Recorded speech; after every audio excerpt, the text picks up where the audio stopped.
Hello everyone, আসসালামু আলাইকুম। কেমন আছেন সবাই?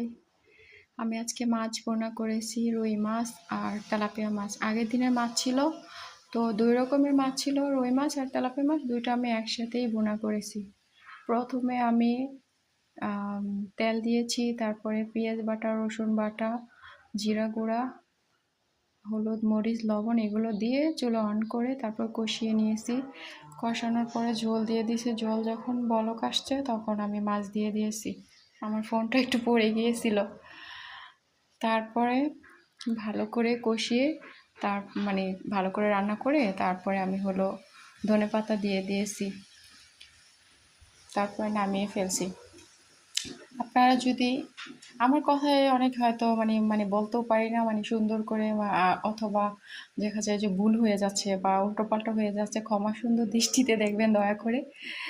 আর আমার ভিডিওটা যদি আপনাদের একটু উপকারে আসে তাহলে অবশ্যই লাইক করবেন, কমেন্ট করবেন, শেয়ার করবেন। আর আমার ইউটিউব চ্যানেল এবং ফেসবুক পেজ ফলো করবেন, শেয়ার করবেন, কমেন্ট করবেন। আর ইউটিউব চ্যানেলে অবশ্যই সাবস্ক্রাইব করবেন যদি আপনাদের এই ভিডিওটা ভালো লেগে থাকে। অবশ্যই আমার পাশে থাকবেন। আমি যেহেতু নতুন, কিছুই জানি না, আপনারা যদি সাপোর্ট করেন তাহলে ইনশাআল্লাহ ভালো কিছু করব।